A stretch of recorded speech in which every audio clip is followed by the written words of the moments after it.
Welcome to the Cables2Clouds podcast.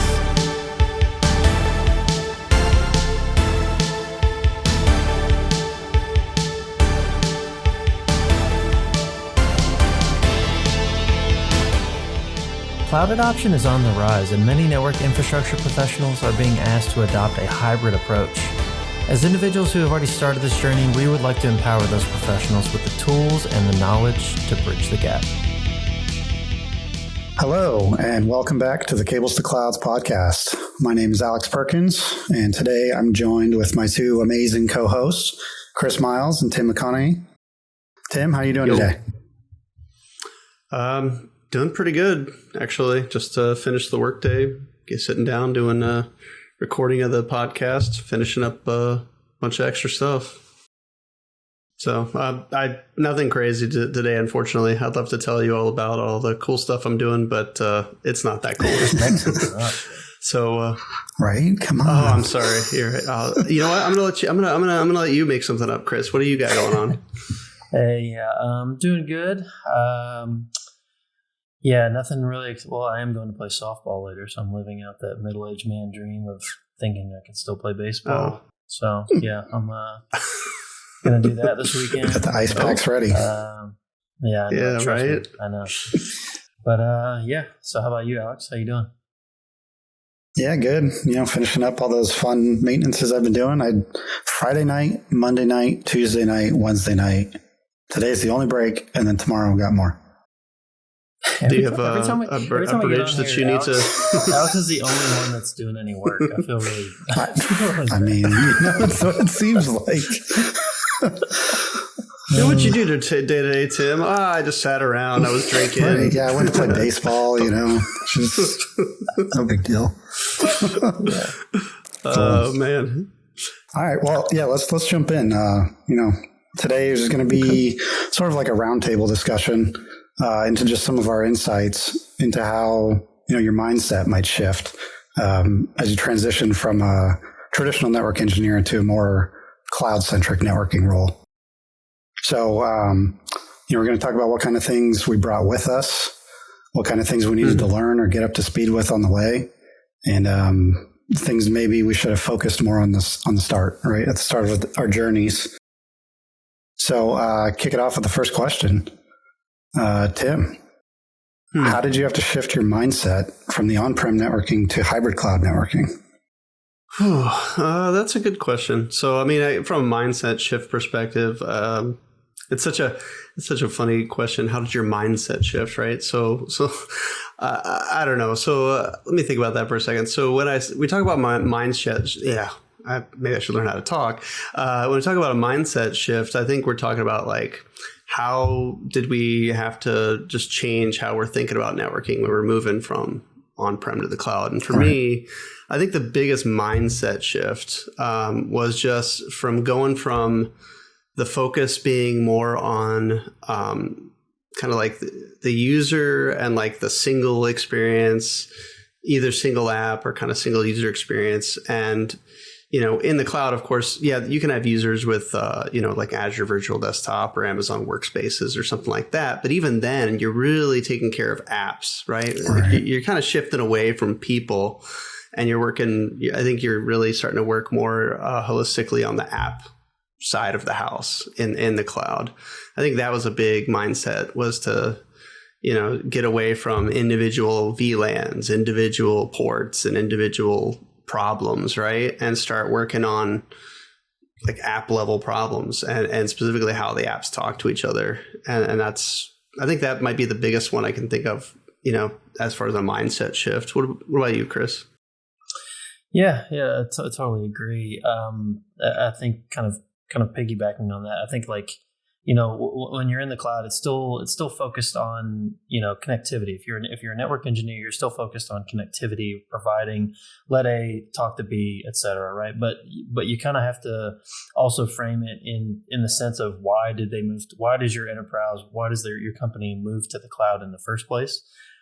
So a lot of that is they're going to change the way that application operates because it's probably not running in an optimized fashion in the cloud if you do a lift and shift. So you kind of have to think like a networker in terms of what effects that can have on the application in the first place. Typically it's one big monolithic thing running in a data center, and you just need to provide connectivity. Maybe you're checking some, a bit of the latency from end user to application, but now you kind of have to focus on, okay, what are all the latency concerns related to the application functioning itself? Like, because if you decouple it, that means you're adding quite a bit of delay into things that previously didn't have a delay because they were all running on the same system, right? So now there's services in the middle. What happens if those things fail? What happens if those things are delayed, et cetera? You've really got to kind of help design connectivity to accommodate for that. Yeah. And real quick to piggyback on that, because I love what you said there. Mindset shifts. It just occurred to me that a big mindset shift is the way we approach redundancy, right? Like if we're going to approach redundancy in the cloud, it's no longer like, oh, well, we'll just build 2 racks and we'll replicate 2, racks of routers and switches and application and VM hosts and everything. Now it's like, availability zones and regions and stuff like that.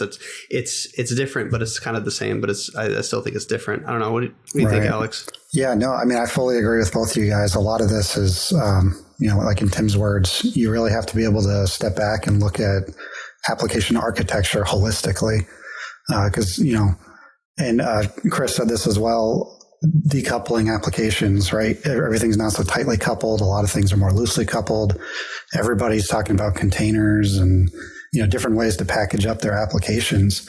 And I'm going to elaborate a little bit on Chris's point about, there's a lot of services kind of in between. Everything is an API now, right? Like their services are all being consumed by an API. So there's just a lot of data flows. You really have to not just know networking, like Chris says, not just A to B anymore. It's A to C to B to D to, everything. Like there's so many more interconnected pieces because it's more of like a distributed system. To E to some PaaS service that you have no visibility on in the first place, or a lot of these things true. Also have like added components for security, like identity built in, right? That wasn't there before. That's more going to fall on the microsegmentation on the application developers for sure. But like that still comes into play with you. You got to be able to authenticate based on identities related to the CSP and their native constructs, right? So it just kind of changes the way you have to look at a problem. You definitely get to leverage the CSPs for their strengths, right? Like Tim brought up redundancy, like that's a lot of that's built in for you. You don't have to mess with that. You don't have to focus on primary, secondary, tertiary so many times. It's really just like you highlight 3 checkboxes and your redundancy is built in, right? But there's other major points that you have to focus on. It doesn't just get ultimately easier. It's just, it's a change in mindset, And it's encouraged by the CSPs, right? They're like, please click these boxes.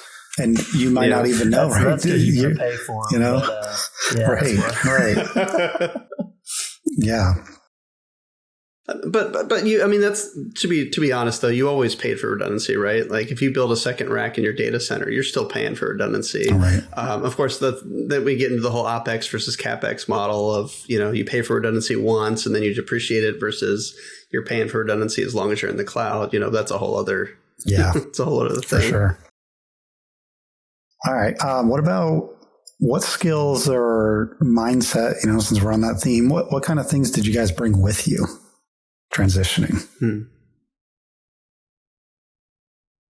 Yeah, so I can kick it off. So, kind of just adopting from what I did as a networker in the on-prem environment. I think you have to just have a willingness to get your hands dirty with the technology. You gotta go full in, and you can't just read theory and things like that. You gotta get some hands on with it, just like you do in the on-prem world. The nice thing about it is that in the cloud, that nearly everything that you would want to test is ultimately at your fingertips as long as you got a credit card. I mean, I can, if if I wanted to spin up a full data center to lab with in the on-prem world, then that's I got to get on eBay. I got to like buy some gear. I got to have a rack running in my house and probably piss off the rest of my family because it's so loud. But like in the cloud, I can do that all in a day for a few bucks. You know what I mean? Like I can stand up a fully global network end to end and just make sure my proof of concept is done within a few hours, right? So but you got to be willing to go in and automate it. Yeah, I mean that's another piece. You got to be able to test that, right? So you can run the automation in your environment, make sure it works, and replicate that out to wherever you're going to take it, right? So yeah, I like what you said there. Actually, with the specifically the having it all at your fingertips. Like, there's things that you can play with in the cloud that you could never hope to even try to replicate in a on-prem or even in a virtual environment. Like you can't replicate a CDN. You can't like do a virtual CDN where you're going to, a CDN, I mean, content delivery network, right? Where you've got this global delivery network, the CSPs have that at your fingertips. And how would you get that experience with a CDN type of thing outside of the cloud? It would be very, very difficult. So I think that's great. I mean, that's great. The CDN example is perfect because, I mean, how many people were dealing with a global network that you can just spin up with a couple clicks of a button? It's crazy. I mean, it's this point has been made 100 times, but you also have to be very careful. You don't leave said thing running, or else you will pay for it. I think there's that meme where like not free. The homeless guy is like sitting on the thing. He's like, "What did you do to end up homeless?" He's like, "I left an EC2 instance running for a month or whatever." And, it's like right. So it adds up. So you have to be very very dedicated to turning things off.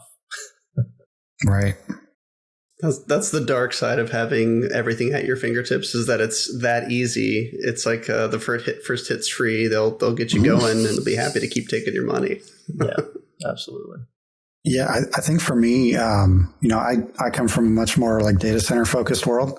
So a lot of this stuff is kind of things I've already been thinking about a little bit before the cloud, but it really amps up to another level, like load balancing, right? There's just, again, back to looking at the application architecture, there's so much to think about that goes into how front ends and back ends and middleware, like everything talks to each other. And a lot of this, there's tools that these CSPs provide that make it even easier to do these things that you might not have ever had on-prem. What did you kind of bring with you there, Alex? Let's just keep you going with it. Yeah. I mean, I guess that is the main thing, right? Data centers is notorious for a lot of fabric type stuff, right? So a lot of these ideas of virtual and logical constructs and devices and stuff that's like, when you first start learning about it, it's kind of hard to wrap your mind around things. But the cloud is full of this stuff, right? Like you really need to know, I mean, vWAN, virtual WAN, right? Like there's all these things that are just abstracted away from the layers below them. And you really got to look at that next level up, take a step back and look at it.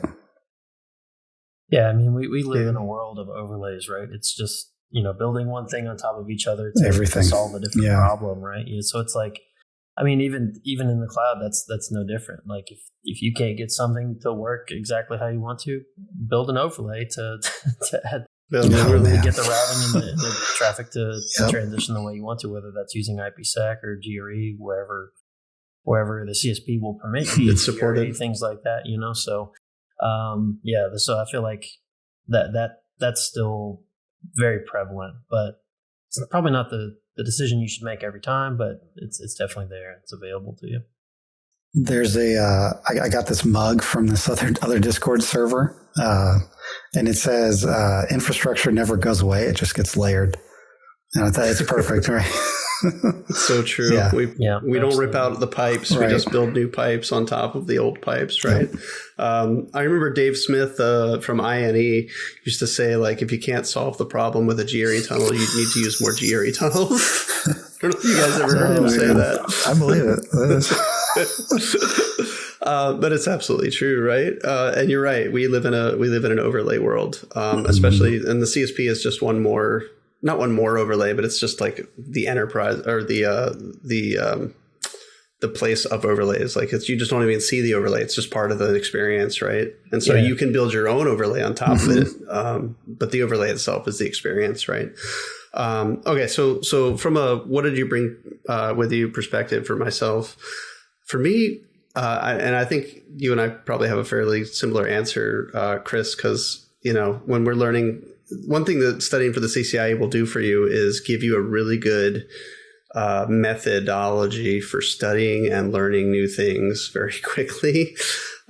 So I kind of came with this voracious appetite to lab, to read, watch videos, and all of that, and just kind of incorporate it into what I already knew. I mean, obviously, we brought with us, and I brought with me rather a knowledge of routing and switching and all of that, but the routing is useful, the switching not so much, right?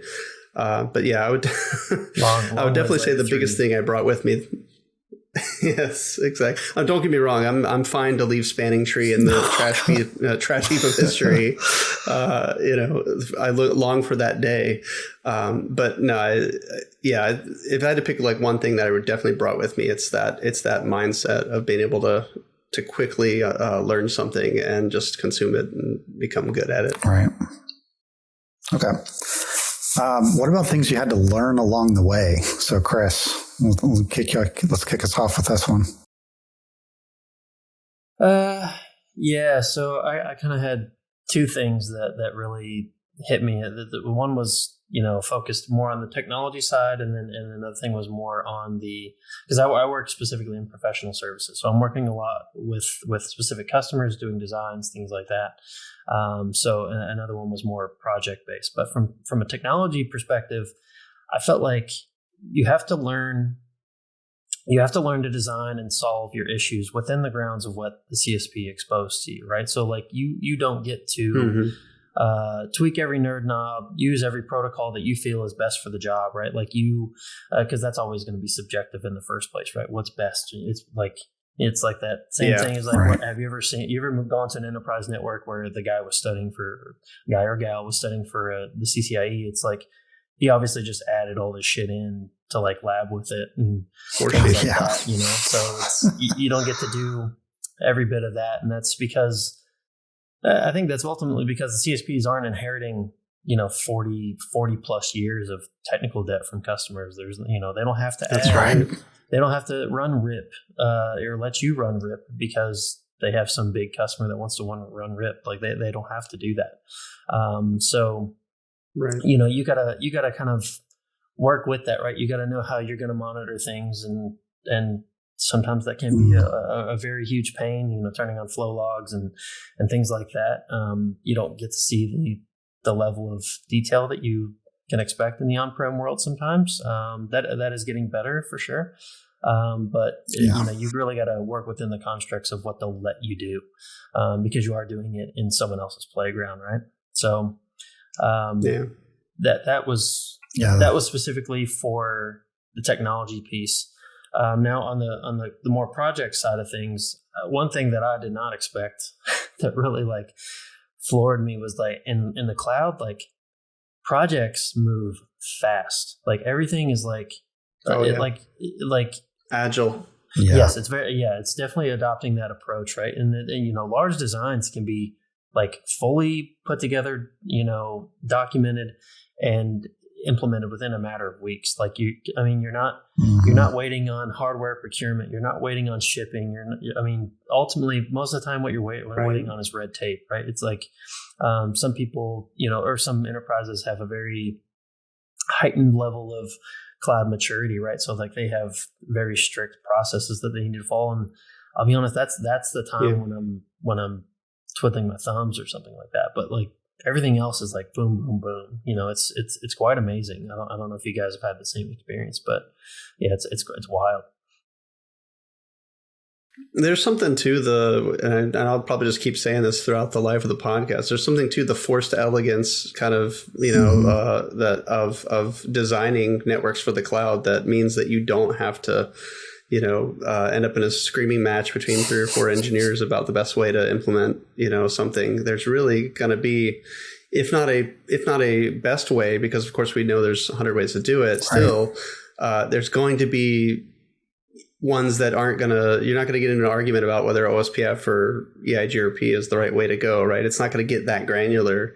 So yeah, I think I agree. The agility is a little mind-boggling. We can still have that argument if you want. That's fine. That's for later. We'll do that another episode. Win, in that case, we're never going to fight because I think nobody here disagrees on that one. Yeah, I mean, I think like you guys are saying, it's much more architecture based, right? Like you're not, because you don't have all these extra protocol options, right? You're much more focused on how to make an optimal architecture than an actual optimal OSPF design. Right. So I thought it was funny too, Chris, when you were bringing up your technology section, something that always stands out to me is sham links. Oh man, I've seen some just crazy things that have taken me down some rabbit holes in the past, right? Has anyone ever actually seen a sham link in production? It's one of those nerd knobs that I've just never actually seen in the wild. What? Yes. Really? No, I've never seen one. Yeah, I was at I've never seen that. I've seen a very over-engineered network. I haven't seen that. Confederations, we can assume is just it was just, you'd have to have a really good use case. Like you would have had to build it greenfield with Confederation because anyway. Yeah, sorry.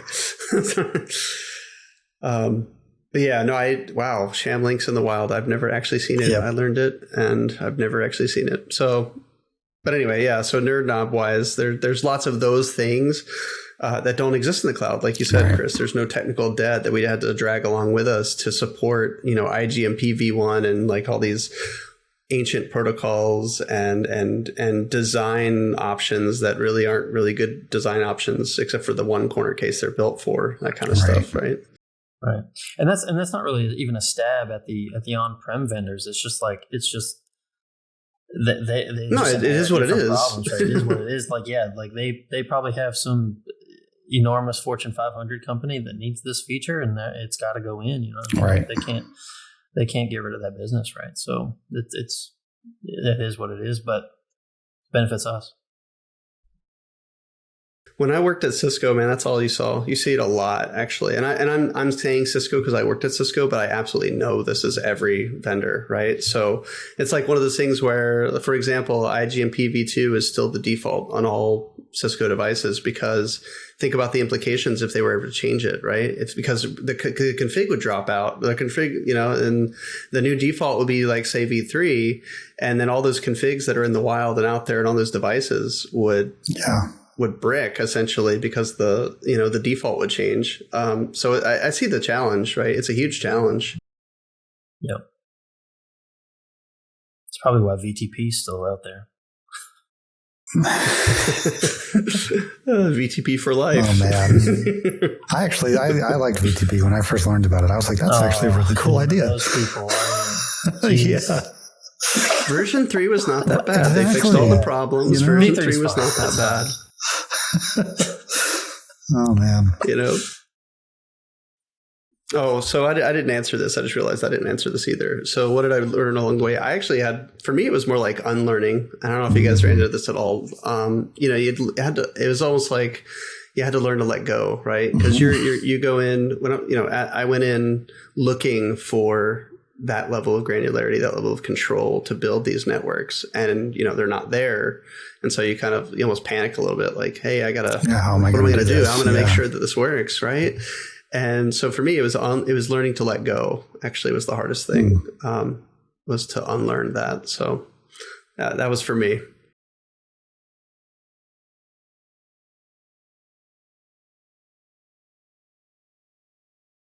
I mean, for me, again, data center background, I don't know. I didn't know a whole lot about WAN technology, so I'm not like a BGP guru or MPLS or any of this stuff, right? So taking away everything that I know, OSPF, GRP, I was like, what do I do? How do I connect everything, right? No, it wasn't like that, but you do have to pick up like more specific skill sets, at least in that regard.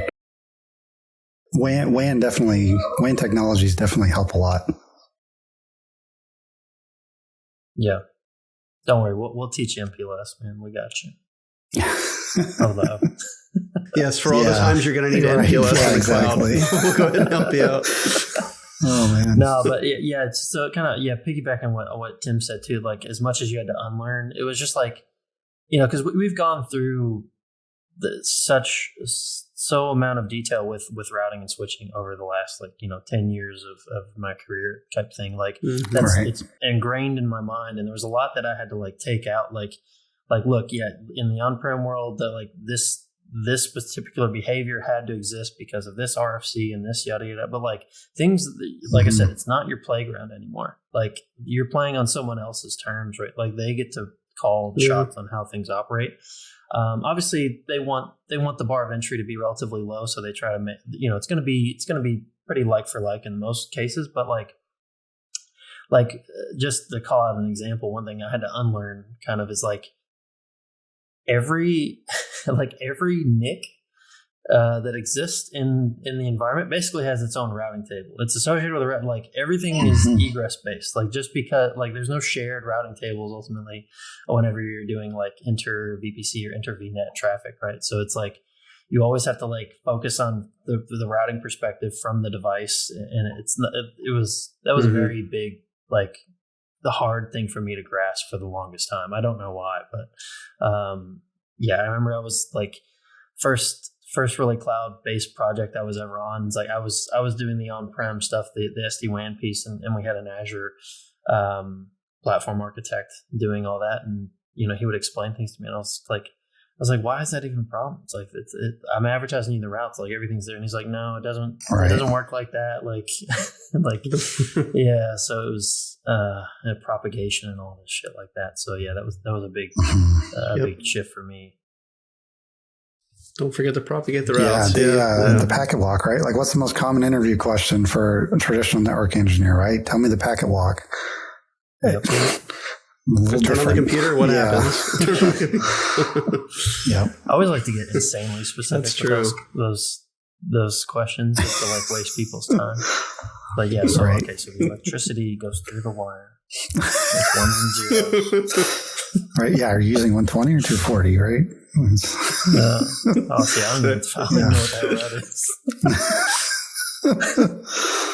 I basically it's electricity. I joined. Oh, that's electricity. I see. I got into networking so late. I felt like I all this layer one shit. I didn't have to learn any of that. I've never crimped a cable. No frame relay, it's second layer 2, but yeah. Frame relay. I did. Oh, that's layer 2, but yeah. CCNA, but yeah. No. See, I missed that. Yeah. Yeah. It's nice to leave some of that behind for sure, and just let somebody else take care of that. Don't get me wrong. Yeah. Absolutely. I mean, you still end up having to deal with it, right? If you're going to install a direct connect, layer 1's kind of important, later on. Right. Not my problem. You can't leave it 100% behind. Well, that's the whole thing of hybrid networking, right? It does. Yeah. Okay. Yeah. No, I mean, we'll get into that later. Swapping fiber pairs and shit like that. That doesn't go away. You're still doing that. So. Right. Yeah. Hybrid's always going to be a thing when you bring it in. Yeah. Absolutely. All right. What's something you wished you had focused on more when you started your transition? Tim, you're up. Yeah, I'll go ahead and kick us off on that one. So when I started the transition, I wish I had spent a little bit more time probably working on the app layer. Like what I mean by that is not working on the app layer, but like understanding it, right? And you've mentioned it multiple times, Chris, about the decoupling, right? And if you lift and shift your stuff into the cloud, you're going to be paying more. It's going to be familiar, but you're going to be paying more for it. It's going to be monolithic or near monolithic, right? And so, but if you do it right, if your workloads are good for the cloud, meaning that they can be elastic and everything, and that part of that decoupling piece is elasticity. You by building the app that way, you're gonna and doing that decoupling, you're also increasing the amount of communication, right? So the way the app is going to communicate, the way the pieces of the app are going to communicate, and that's like 100% of what cloud networking is about, right? Like that's minus what goes back on-prem when we talk hybrid, right? When we're talking cloud to cloud, cloud inside cloud, multi-cloud, whatever it is, we're talking about apps talking to something. They're talking to a PaaS service. They're talking to, a SaaS service, some data transformation type stuff or whatever, right? Just some pieces of the app. And so if you're building for cloud scale, building for cloud architecture, the cloud networking piece, fits right underneath that about how do things talk to each other. So what I I dove right into the cloud networking piece. I was like, I'm going to learn everything there is to learn about cloud networking. I'm going to understand it. And I wish I had, don't get me wrong. I mean, I still needed to know all of that stuff, right? But the context would have been a little bit more useful, I think, of understanding a decoupled app. How do they need to communicate? Like load balancers, private links, stuff like that, right? That context as I went, and I think I probably made this same mistake with my on-prem or CCNA or whatever, is I was so focused on the networking piece of it. How does the network work? How does it work? And I think a lot of engineers do this, and you guys can tell me if you agree or not. A lot of engineers focus on their piece of it, right? I live at layer 3. I live at layer 1 to layer 3 or layer 4, I guess, and that's all I care about. That's what matters. So I wish I had spent a little bit more time getting the context of it than just learning the cloud networking. No, I've since come back and fixed that. But if I was going to give advice to somebody who was starting, I'd be like, I know you want to roll right over this crap that you're not going to be responsible for, but you need to pay a little bit of attention about how those things talk, because that's what you're going to be doing. So that's for me. That's my answer. Yeah, I mean, I think once you start even looking into cloud, if you have a networking background, hell, even sometimes a security background, it's like if let's say you jump in, you go down a certification track. This is what I did. So I was like, when I made the decision I was going to move to cloud, it wasn't really like I wasn't working in cloud at all. Wasn't working with it. Never logged into AWS ever. So like when you go down a lot of these training programs, I feel like for example, let's say you do like the AWS Solutions Architect Associate or like the Azure Architect equivalent. Those are Solutions Architect focused exams for that entire CSP environment, right? So it's not just networking. Networking is a piece of it, and the other one, and if they all release specialties around this, but like you are going to spend a lot of time learning about compute and storage and security and IAM, identity access management, which is IAM and storage are two things that I never wanted to learn about in the on-prem world, and you're almost forced to. So I think it's easy to, it's just felt like gag me with a spoon, man. Like I do not care about storage. Like I hate storage. And so it was like, I think it's easy to like lose sight and maybe think that it's not for you, or think that there's no place for you there, because of like how focused the other technologies are when you start those tracks. But you really gotta you're like get out of it what you need to. Like for me, if I'm going to learn about the storage products that a CSP offers, what I'm going to take away is how does it talk to the rest of the things? How do I need to integrate it? And that's it. That's all I need to know. I don't need to know, the RAID configuration and all that shit. You know what I mean? I don't need to retain that. So you don't need to be an expert, man. That's true. No. Absolutely not. Certificate-based authentication with a WAF, right? That's yeah. Exactly. Generate your SSL cert and put it on the WAF and all of that, right? Mm-hmm. Yeah, I think that's great. Yeah. What about you, Alex? Whoa. I mean, I'm going to just, again, kind of piggyback right off of, the same thing you guys are saying. I wish I did come at it much more from kind of understanding what the cloud does for devs, right? Because I'm not going to say it's only for devs, but it's made for agility. They want to move fast, elasticity. Like they just want to get in there, deploy their apps, and just infrastructure just needs to be there. Get out of the way, right? Like there's some paper like your network is in the way of my application. I'll have to find that and put it in the show links. But it's true. I mean, it's, you really have to come from a mindset of what it's enabling and what the pain points are for the devs, and then understand why things are so simple that the CSP doesn't give you all these nerd dumps because they don't care, right? They just want you to get the infrastructure up and running as simply as possible. They don't need your corner case sham link, BGP confederation solution, right? They just... It's very true. Yeah. The cloud wasn't built for you. It was built for the developers. Exactly. That's and true. You need to know how to work with them. Yeah, the developers are the reason it took off in the first place, right? That like shadow all IT. The shadow IT shit. Yeah, like that. It's because they weren't getting what they wanted from the IT right segment of the organization, so they went out and bought it themselves, right? And they built shit not in the best way from every like the compute's not how it should be, the storage, the networking, all of it is jacked up. Bare minimum. So everyone else had to catch up, right? Because the devs are making the apps that make the money, right? Yeah. Do you want to wait 2 months to for a server and some firewall rules to be configured, or do you want to just swipe and I got everything I need? Mm-hmm.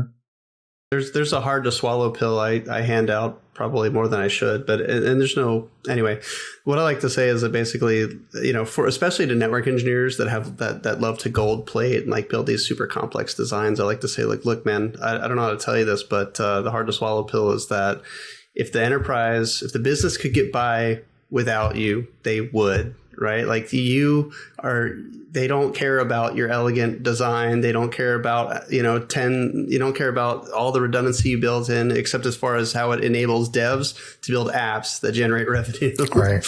That's what they care about. And that's just the way it is. And you just have to be okay with that. I will just add to that, like maybe hybrid, there's more of an argument here, but look at companies like Netflix that are just in AWS. How many network engineers do you think they actually have on staff? Right. It's like hardly any. Compared to the size of the devs they have, it's astronomical distance.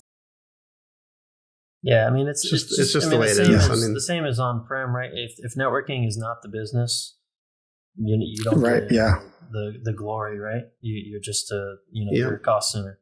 It's plumber. Just how it is. Yeah, exactly. That one I don't agree with. I've never agreed with the whole cost center thing, and I get it that hey, it costs money, but and this one bothers me all the time. Because they'll say, hey, IT is a cost center. I'm like, all right, IT is a cost center. So let's go unplug the phones, unplug our computers, turn off the website, and let's start taking orders. Right. So anyway. What's a prettier way to phrase it then? What do you want to call it? What's up? If you don't want to call it a cost center, what do you want to call it? What do you want to call it? Pick a prettier name. It's a revenue enabler. It enables revenue straight up. Okay. Yeah. It straight up enables revenue or empowers. I don't know, whatever. Just I'm not a marketing person. Okay. It's integral but it's not to a the cost foundation, center. Right? It's like plumbing in a house. You got to have it. You can't do business without us. Yeah. So I'm not a networking engineer. I'm a revenue strategist. There you go. Revenue strategist. There you go. Now we got to go to marketing school before we can come up with some good names. Yeah, I know. So this actually dovetails into my last question actually pretty well. So I'm going to kick this off and kind of tie it in. And the question is, what new things are you responsible for now as a cloud network engineer? And I'm going to go a little on a limb here and say talk about a different topic, but I actually see the infrastructure as a whole kind of combining more as it comes to the cloud. So much more like platform engineering teams. So it's like all the pieces are brought together, right? You have like the server admins, the network admins. The cloud enables all of you to work together much simpler. And that's where a thing like a platform team would really shine, because you don't need a whole network team of 10 different network engineers tweaking everything. You need to be able to integrate just the infrastructure as a whole, provide it to the devs so that they can consume it. Yeah. Yeah. I mean, you guys agree, disagree, Chris, Tim? Yeah, totally. Yeah, I mean, it's definitely shifting towards a more platform engineering centric thing, right? Right. Yeah, absolutely. Well, especially because of the way the cloud is built, again, for devs, right? So much of that ends up in the cloud, kind of almost collapsed, right? Like load balancers are very, like on-prem, you may or may not deal with load balancers, right, depending on, who owns it on-prem. But in the cloud, it's very much a network outside of the application load balancer, right? The one that actually terminates SSL tunnels and does all that. Any kind of load balancer is definitely well within the realm of network. Yeah. So there's definitely some collapsing of infrastructure and in the cloud. And it's bringing in concepts, right? Like you got gateway load balancers now, you got just the normal network load balancer, but it's integrating a lot of these concepts that weren't really that well meshed together on-prem, enabling more elasticity for the network, I guess is a way to put it. Yeah. Elasticity and just adding that's pretty good. A lot of these like technology integrations that haven't been there in the last, 5-10 years, like, I mean, you mentioned gateway load balancer, that's adding Geneve on top of it. So like the whatever the NVA you're going to use has to be able to support that to provide that connectivity. But, it's just You want to tell everybody what Geneve is in case they don't know? Oh yeah. Like you mentioned. Ask me this. So I'm definitely. I'm not going to ask you. I'm just saying you mentioned it. Yeah. So I mean, Geneve is a generic encapsulation, basically. So it's a tunnel protocol. It's a tunneling protocol, but just the way AWS is using it with gateway load balancer is that basically if you send an endpoint, a gateway load balancer endpoint can exist within any VPC, any network that you have deployed in the cloud.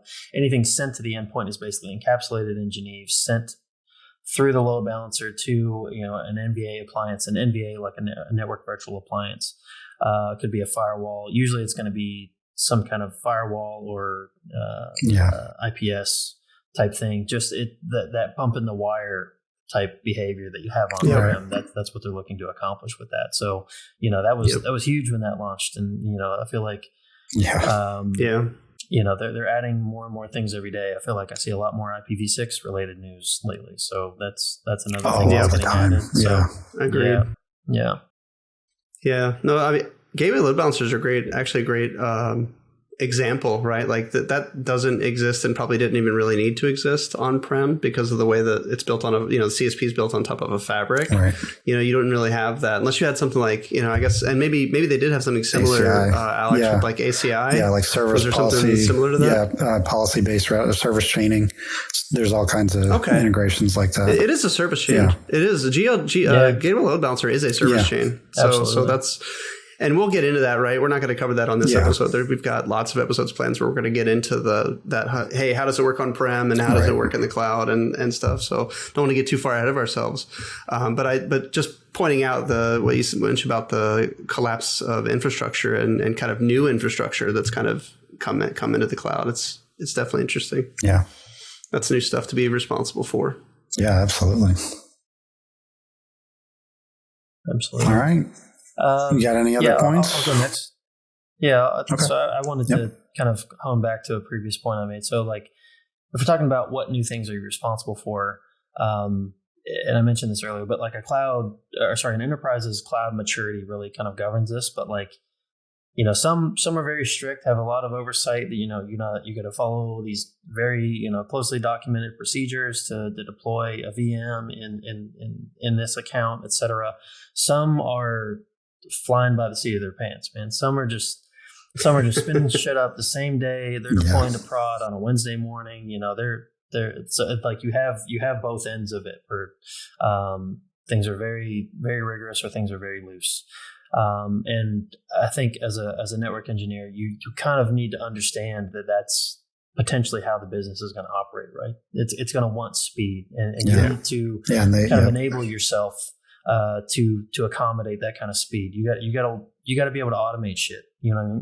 You got to be able to turn things around very fast, because you don't have to build a bill of materials and fire it off to the vendor and wait 6 weeks to get things in. You got to be able to turn things around, right? Because you don't have to wait. But you don't be the bottleneck, right? That's it. Don't be the bottleneck, right? Man. You said it, Alex. Don't be the bottleneck. Mm-hmm. That's so true. Yeah, it's a huge deal in the cloud, even more than it was ever on-prem. Yeah, because now there's no excuse, right? Because devs are just like, I'm done. I'm already done. I can spin up everything I need to. We're always waiting on these guys. Right? Yeah. But the good news is that the cloud does give you, as a network engineer, that agility to be just as agile, right? You can be just as agile as the devs can be, right? Yeah. Just to add on that, you don't have to be the bottleneck. This question earlier, actually, but there's something I wish that I'd focused on more before I started the transition was that idea of infrastructure as code and like CI/CD pipelines and things like that. I think I had issues understanding where it fit into my day to day as a network architect or network engineer because it didn't quite make sense to me. But in the cloud, that is like the devs have been using this stuff for years. Oh yeah, it's like we're trying to shoehorn table stakes. Sometimes they don't work. Like sometimes it's a little clunky, but I've had to like learn that in the recent couple of years, and it's a lot of trial and error. It's a lot of you doing things not how they should be done. But that was something I wish I had focused on prior to this. Did either of you go through the DevNet Associate, like the Cisco DevNet Associate? Did either of you actually do it? I don't remember. I did. Failed it 3 times. Oh, that sucks, dude. I'm sorry. I don't mean to bring up it's okay. I learned a lot. I just never passed the test.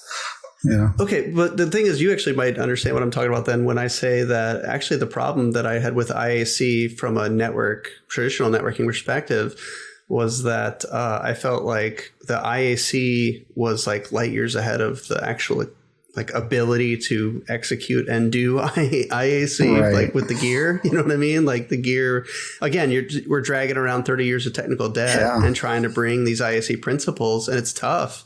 And so you end up working a lot. There's a lot of massaging and there's a lot of stuff like Genie, like the templates and stuff for interpreting templates Jinja templates and interpreting the output and turning it into something machine readable and all of that. Right? There's a lot of massaging that goes on, and one more thing the cloud allows us to do is to not have to bring that kind of technical debt either. You can build a Terraform provider. And the CSPs have these Terraform providers that you could just slide in like butter, right? Like it's that easy, and you could just instantiate and build these. So this is I can rant about this for hours. We should have a whole episode where we talk about this, dude. We'll have a whole episode. NetConf, RESTConf, like there's it's just Band-Aids that we were trying to slap on, and so that we could fit into these updated models. Yes. Yeah. So we should do a whole episode about this, and I think we will. But I feel like that was a thing that kind of deterred me from the automation piece early on, like in the early days. It was like half the stuff was being done via APIs and half of it was with, it was no standards. No standards. Some kind of specific code that the vendor wrote, but then also like they didn't write it for this, so you're screen scraping for it, and then they change the outputs and it breaks. There's a lot of screen scraping. Yeah, and I was just here's the standard, but by the way, every vendor has a different standard. What's the point then? Implementation of that. Yeah. And the screen scraping was probably the worst. Yeah. Probably the biggest example of the problem, if you will, is that if you have to resort to screen scraping and then using like Genie and different like libraries that were written to interpret the screen scrape, if the vendor changes one thing, you've just blown up any kind of IAC you wrote based on screen scraping. And anyway, not to again, we can rant about this all day. We should probably we'll come back with a whole episode on that, but we should probably wrap it up soon. Yeah, close to time. So that's our show for today. We want to thank you all very much for listening. Please reach out if there's anything we may have missed or you feel we should have added in. You can connect with us on social media. You can find us on Twitter at Cables2Clouds with the number 2, Cables2Clouds. You can email us, cables2clouds@gmail.com. Go to our website at cables2clouds.com, as well as find us on the Art of Network Engineering website. And all the links and everything to the socials will be there as well. And also I want to shout out the A1 Discord. All three of us are pretty much, one of us is probably always is going to be on there at all times. So we're always on there. And we'll put a link to the server Alex is the only, in the show notes. The only one working. So we're just in the Discord. Yeah, that's true. Yeah. Right. So I'm on there all day. I don't work in between drinking. Right. Exactly. Yep. So lastly, don't forget to share this podcast with anyone you think might be interested. Smash that like button. Oh wait, hang on. That's YouTube. Yeah, there we go. It'll be on YouTube All also. right. So smash it. Smash. Oh, that's true. That's We're on true, YouTube. So yeah. smash that like bucket. Smash that like button, please. All right, guys. All right. Till next time.